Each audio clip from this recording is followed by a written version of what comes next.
Did you know that faith comes by hearing, and hearing by the word of Yah? My goal is to bless you with the word. Listen to it while you're driving. Listen to it while you're walking along the way. Listen to it when you lay down at night. Listen to the word. Luke 2:1-38. Around this time, Emperor Augustus issued an order for a census to be taken throughout the empire. This registration, the first of its kind, took place when Quirinius was governing in Syria.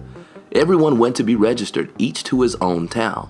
So Joseph, because he was a descendant of David, went up from the town of Nazareth in the Galilee to the town of David called Bethlehem in Yahawashi to be registered with Miriam, to whom he was engaged and who was pregnant. While they were there, the time came for her to give birth, and she gave birth to her first child, a son. She wrapped him in cloth and laid him down in a feeding trough because there was no space for them in the living quarters. In the countryside nearby were some shepherds spending the night in the fields, guarding their flocks, when an angel of Yahweh appeared to them, and the Shekinah of Yahweh shone around them. They were terrified, but the angel said to them, "Don't be afraid, because I am here announcing to you good news that will bring great joy to all the people. This very day, in the town of David, there was born for you a deliverer, who is the Messiah, the Lord. Here is how you will know. You will find a baby wrapped in cloth and lying in a feeding trough." Suddenly, along with the angel was a vast army from heaven, praising our power. In the highest heaven, glory to our power, and on earth, peace among people of good will. No sooner had the angels left them and gone back into heaven than the shepherds said to one another, "Let's go over to Bethlehem and see this thing that has happened, that Yahweh has told us about." Hurrying off, they came and found Miriam and Joseph and the baby lying in the feeding trough. Upon seeing this, they made known what they had been told about this child, and all who heard were amazed by what the shepherds said to them. Miriam treasured all these things and kept mulling them over in her heart. Meanwhile, the shepherds returned, glorifying and praising our power for everything they had heard and seen. It had been just as they had been told. On the 8th day, when it was time for his Brit Milah, he was given the name Yeshua, which is what the angel had called him before his conception. When the time came for their purification according to the Torah of Moshe, they took him up to Yerushalayim to present him to Yahweh.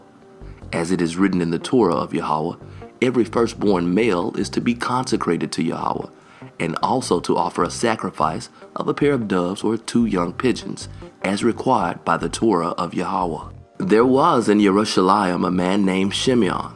This man was a Sadiq. He was devout. He waited eagerly for our power to comfort Israel, and the Ruach HaKodesh was upon him. It had been revealed to him by the Ruach HaKodesh that he would not die before he had seen the Messiah of Yahweh. Prompted by the Spirit, he went into the temple courts, and when the parents brought in the child Yeshua to do for him what the Torah required, Shimeon took him in his arms, made a barakah to our power, and said, "Now, Yahweh, according to your word, your servant is at peace as you let him go. For I have seen with my own eyes your Yeshua, which you prepared in the presence of all peoples, a light that will bring revelation to the Goyim and glory to your people Israel." Yeshua's father and mother were marveling at the things Shimeon was saying about him.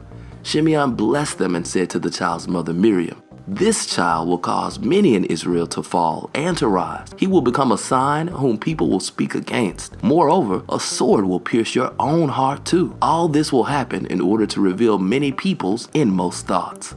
There was also a prophet named Hannah Beit Penuel of the tribe of Asher. She was a very old woman. She had lived with her husband 7 years after her marriage and had remained a widow ever since. Now she was 84.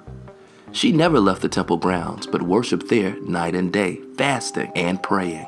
She came by at that moment and began thanking our power and speaking about the child to everyone who was waiting for Yerushalayim to be liberated.